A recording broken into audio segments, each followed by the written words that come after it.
Bonjour et bienvenue sur Femme Heureuse TV, votre chaîne d'éveil des consciences et d'épanouissement personnel. Avec vous toujours, Maman Tina, votre coach. Je suis très heureuse de vous retrouver encore aujourd'hui. J'espère que vous aussi, ça va partout où vous êtes. Voilà, c'est ça mon souhait pour vous. Alors, depuis un certain temps, tozo lobela o ezali sexualité. Et nakati na sexualité tozo lobela mingi ba dysfonctionnement oyo toko kokutana nango nakati na sexualité na biso nakati na couple. Et tant biso tozo lobela makamwana awa na chaîne na biso, c'est juste pour que bato bayeba ndenge nini bakoki ko s'adapter na ba situation oyo ezoyela bango ou bako ko trouver ba solution na ba situation oyo ezali koyela bango. C'est uniquement pour ça et que mutu na mutu pe aleka na ko trouver par na ye na likambo oyo bozali kosala. Toyebi yango ete bosangisi nzoto ezali eloko moko ya malamu na couple na lobaka. Et na lobaka toujours ezaka kana bosangisi nzoto nde tokomaka un mwasi na mobali. Eza na eloko mosusu te. Soki bosangisi nzoto ezoleka na ndenge moko ya malamu, corps, âme na esprit na biso esanganaka ekomi un. Et alors tango yango ekomaka un, c'est là où s'accomplit la parole qui dit ils ne seront plus deux mais un. Eza na mona eloko mosusu te moto akosa ote. Yango esengeli esalema na ndenge moko ya malamu, na avec ba émotion moko ya malamu, na ambiance moko ya malamu pour que mutu na mutu a se sentir bien. Lelo dysfonctionnement oyo tokolobela ezali éjaculation précoce. Voilà. Avant de continuer, je m'en veux vraiment remercier toutes les personnes qui se sont déjà abonnées sur notre chaîne. Du fond de mon cœur, je vous dis merci beaucoup. Merci beaucoup na importance au bino bozo pesa na chaîne na biso. Merci na bapel na bino. Merci na ba encouragement na bino. Merci vraiment na soutien na bino. Ceux qui n'ont pas abonné, pense à les faire, c'est une très bonne chose. C'est une joie d'appartenir dans la famille des femmes heureuses. Vous êtes vraiment le bienvenu dans notre communauté pour tous ceux qui ne se sont pas encore abonnés. Voilà, donc aujourd'hui nous allons parler de l'éjaculation précoce. Alors, quand est-ce qu'on peut dire d'une éjaculation qu'elle est précoce? Question à mon aîné en wana. La question personnellement, na zangaka réponse à ça. Parce que je sais que couple na couple les gens ndenge na ngo ba fonctionnaka. Et pas na couple mususu likamongo eko ko zwa tamulai, et pas na couple mususu likamongo eko ko zwa peta mukuse. Donc couple na couple les gens ndenge na ngo. Ezana timing moko boyete o bachake, il faut ça la temps boye, il faut ça la temps boye pour que bosangisi nzoto ezala complet. Non, timing ezate. Couple na couple yebi ndenge nini geraka bosangisi nzoto na yango. Donc c'est à chaque couple de s'adapter na modèle bazaleli na physionomie na bango na ndenge bazaleli, c'est à chaque couple de s'adapter. On dit qu'une éjaculation est précoce ceux qui ayent avant l'heure souhaitée. Tout le bandenge wana. Tant énergie sexuelle mobali est comme makasi mobali a kokili sous ko contrôler énergie wanate. L'excitation est makasi mobali a koki ko contenir excitation wanate, puis éjaculation est salami na moment oyo bino bozela ki angote yango ba bengi éjaculation précoce. Bosangisi nzoto ndenge ezalaka na ba phase. Ngai na lobaka en tout cas na chaka ngo 4 phases, mais bato misusu ba chaka ngo 3 phases. Ngai na chaka ngo 4 phases. Phase ya liboso eza o ba bengi ba préliminaire, phase ya mibale o bato misusu ba benga phase du plateau, phase ya misato ezali phase orgasmique et phase 4e phase ezali phase post-orgasmique. Bukangango. Voilà. Alors, ce qui na phase ya liboso papa mati likolo mingi. Il y a des chances que tant où il y a zokende na deuxième phase que makambo esalema rapidement. Yango esengaka que na première phase papa a déjà maîtrise pour bien se préparer que deuxième phase ezala moi molai.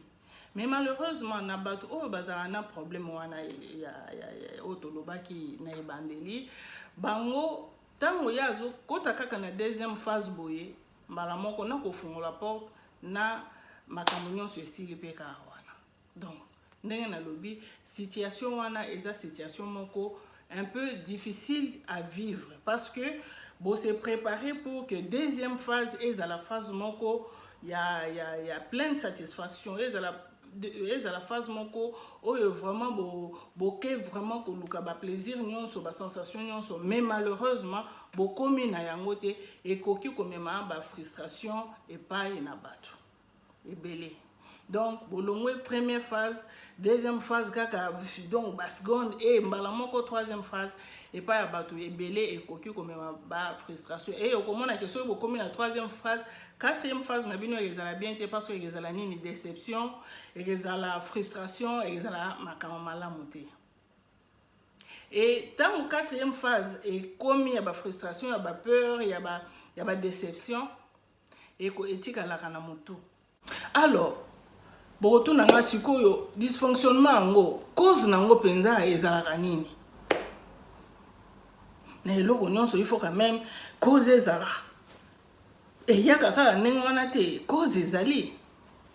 Pendant ça la vidéo je me suis référé aussi na papa bango bakolo makambo bango nde bayebi makambo bango ndenge ezalaka parce que ce qui ezalaki dysfonctionnement du côté ya biso basi que non voilà dysfonctionnement wana eza na côté ya biso basi je pouvais dire que non voilà ezali quelque chose de vécu na lobi mais comme na vivant en côté nango na mekaki ko intéresser ba papa na mekaki ko poser question na certains papa pour na tout na bango et loko nini penza esalaka que dysfonctionnement wana eleka na ko se présenter. En tout cas cause ya liboso bango ba pesa kinga la plupart na bango cause ya liboso ba pesa kinga ezali la peur. Ko banga de ne pas être à la hauteur, la peur du jugement, la peur de ne pas être performant. C'est ezana angoisse moko boye surtout soki ezali na ebandeli ya relation angoisse moko boye bakotaka nango ozoyeba te à quoi t'attendre, est-ce que okozala performant, est-ce que non, parce qu'il faut le savoir biso basi to 550 on a be émotion ba papa c'est plus la performance. Si on a ebandeli la relation ozoyeba te est-ce que makambo ekesi est-ce que okozala bien, est-ce que okopesa le meilleur de toi. Et bah stress wana nyonso ba angoisse wana nyonso et même ko banga ya mingi et ko sala que en cherchant à être performant, en cherchant à donner le meilleur de soi au koki pété puis makambo baby kana na ebandeli. Et ce qui makambo baby na ebandeli cette peur là il y a jugement et ko tika la yo na mutu, tout se passe dans la tête. Tout se passe dans la tête. Ce qui autonisi makamuna ba peur wana bangwas wana sache-le que ce qui première fois il est cas qui m'a bé il y a plus de chances que la deuxième fois et se répéter. Dysfonctionnement wana et ba cause nango ezala ba cause moko occasionnel comme pe ko kozala ba et ko comme pe récurrent. Ce qui au yebi ko gérer en côté et ko comme pe récurrent. Donc ba papa ba lobi c'est plus la peur. Papa mususu ayebisinga eza pe fatigue ekokozala pe ke non ozala no bien bosala na bino pe bosangisi nzoto pe na ndenga ma bien sans na ndenga bien sans problème mais jour moko boye kaka omoni eye ndenge nini avant la fatigue, l'épuisement bokoza misala o bato basalaka mama susu oza fatigué mais tango yo okomi liboso wana ozoka kaka bon voilà posa o kendo 500 nzoto okomona okokoka te mbala moko kaka na ebandeli bu makambo pe esalemi ekokoza la fatigue et épuisement ezali koza surcharge à journée ekokotinda pe que non likambo wana et les canacocom. Mais ce sont vraiment des faits moko eza occasionnels. Ce que yendenga wana bimisa ngona mutu ko changa na mutu te parce que soko chena mutu et que ya kozonga. Papa mususu ayebisinga alobi ko kozala pe kobanga ya mwasi ozana ye liboso. Mwasi peut-être aza tellement belle et que tu n'attendais pas un jour la voir avec toi, et que même peur ou stress ou et que ça la paix que non, au sopanaka ka ne bandeli. Papa Moussou Sayebi-Singa, c'est le trop-plein de l'excitation. C'est le trop-plein aussi. C'est le trop-plein aussi en matière. Peut-être que tu es resté longtemps en abstinence et que tant que tu as eu décision que non, voilà, au sangisanzoto, trop-plein on a payé que ça la qui kakane bandeli boye pouf, allez, ma solo pe sili. Excitation na loba ki on est bandeli, ce qui est l'équipe et koko sala que non kakane bandeli masolo pe e betami. Siko soki likamwango ezo mema souffrance te, moi si azo se plaindre te yo mobile pe ozo vivre non normal, ça ne pose pas de problème. Ça commence à poser des problèmes soki moi ba plainte komi kokoma. Biso basi pe to kanga mino kote mamususka na masolo nga ko mobile nga umela raté. Tant yo ki Janine kuna lobi nga mpeza mobile nga penza umela yo kuna yo umela nga umela raté. Okomi ko sala ba comparaison ti e boti na ngope problème na ndako problème o ezala kité. Na lingi na yebisa ba maman boy couple na couple ezala na ndenge na ngo e fonctionne ka reste là dans ton couple. Arrête de te comparer na ba couple ba mususu parce que oyebiti endurance na bango ezandenge nini. Reste là où tu es, reste avec ton homme, observe ton homme et adapte-toi par rapport à lui. Côté comparer parce que tu risques de souffrir pour rien. Alors, dysfonctionnement, est-ce que y a une solution qu'on mettre en place pour que ma caméra soit normale ou c'est ndengeni? Ce que moi je peux conseiller au papa, Ezali Kaka, c'est de connaître son corps. C'est mon si papa pour ya kobima. Et bandaranase, c'est ça là, et bandaranase, et mati likolo, ti et kobima. Et ça là vraiment moi cercle. Donc e bandi na se e matiti e kopima. Tant yo ozo sentir que yo mata parce que oko sentir ngo ndenge ba papa balobi, tant yo ozo sentir que be étape wana ezo ke no mata. Avant ezwa position assez, maîtrise-toi. Et pour te maîtriser bien, c'est quand le bosso et la respiration. Tu dois apprendre à respirer par le ventre. Pour que et décontracter ba muscle na yo parce que tant où yango e comme osement c'est comme ko mata ba muscle yanzo te komaka contracter soki osali makasi te na contraction wana nde yango e pesa kasiko puissance na semence pour que ebima soki olingi ebima nokite décontracte-toi. Commence à respirer par le ventre. Ceux qui osent paiement na ventre, au comment na que na ventre, au comment na que des contractions bas muscles et que ça les. Alors vitesse si à semence c'est diminuer. Et qu'on peut qu'on et zongi moi quelque part pour aider la sous excitation sous aller et continuer. Donc tu dois travailler ta respiration. Conseil les bosser en goana.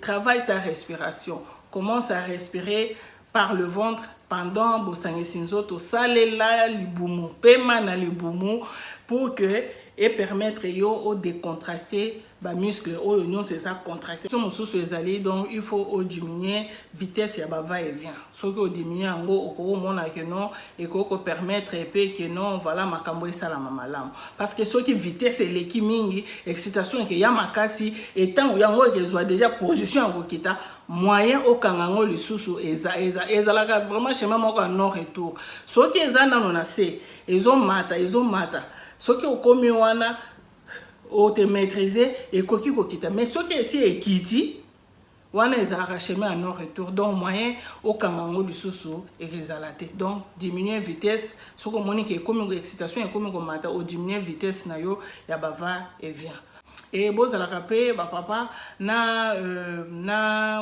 mon mesano wana na habitude wana ya ko sala ka ba séance ba relaxation mingi et que permettre yo pe que osala bien tant yo ozo 500 autres que ozala on dirait mutumoko ozala rapidité voilà ozala rapidité koko permettre ba séance de relaxation et koko permettre yo que vraiment tu prends ton temps à faire des choses ozo kende vraiment na makambo vraiment malembe pour que permettre na yo na mama bo meka kokota na ba phase nyonso na ndenge moko ya bien kobanga nde esalaka bato bakende mbango.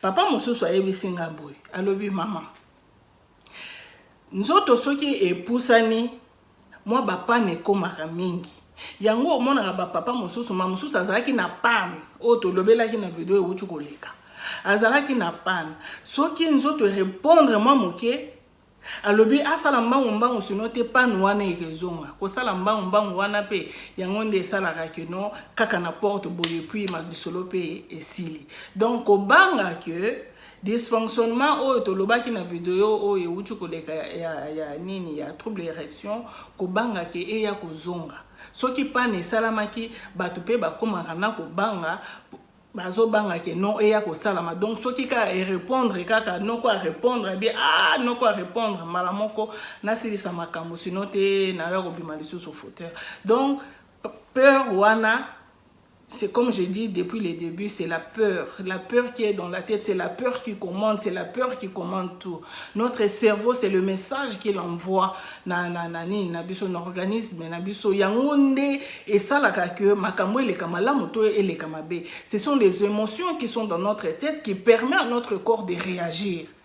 Donc, ceux qui en a peur, je te dis, tu ne peux pas bien réagir, Nassi. Tu ne peux pas. Donc, séance de relaxation, méthode de respiration, estime de soi na yo soki oza bien oza vraiment na top ya estime de soi na yo oko banga te oko sala vraiment makambo tranquillement aza na ye pe mwasi ko defate aza mwasi na yo mamususu pe bo mesana mais parce que bon moi mukolo wana moi likambo esala maki ale yo ozu ko bango tie na mutu ozo mona neti e bando sala ma mikolo nyonso non ezala ki na ngo occasionnel gérer ngo puis voilà et makambo esili donc eza problème te oyo ekoko bota ba incompréhension na kati ya couple soki bosi bo mesana oui mais soki eza ne bandeli ya couple c'est vrai que et ça la comment souffrance moko boy parce que au mimoni ne toza diminuer parce que biso basi mon européen là la raté la peur du jugement hein la peur du jugement et côté sakameba les belé na kati na souffrance. Alors papa mosusu ya yebisinga boy abi maman biloko mosusu pe ezalaka bino soki na sezo senga yo ekomi ya kobondela ekomi ya nini difficulté wana pe esalaka ke mokolo yo okopesa na bomela na nga pe te nakende ka vite pe makambo c'est l'essentiel mpo na nga seulement c'est bim ozomona ke biso pe tozalaka pe na base ya dysfonctionnement wana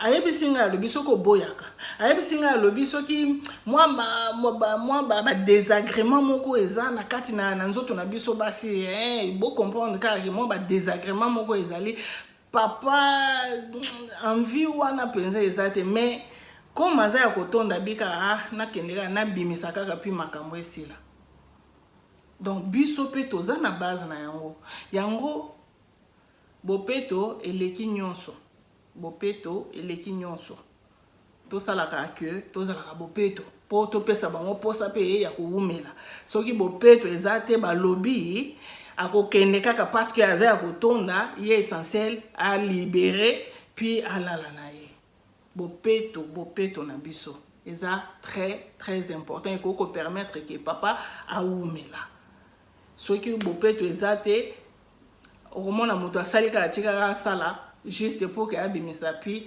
makambo esili nango.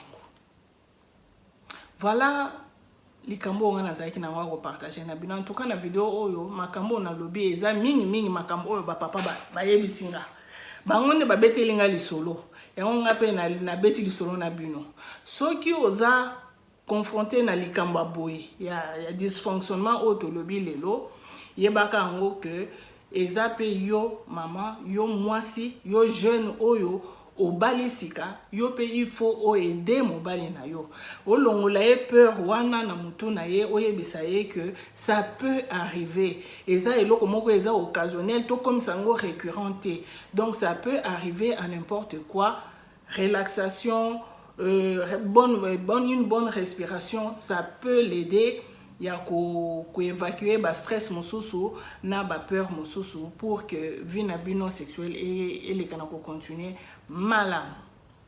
Voilà pour aujourd'hui, je vous donne rendez-vous prochainement pour une nouvelle vidéo. D'ici là, passez une excellente journée, toujours dans la joie et la bonne humeur. À très bientôt.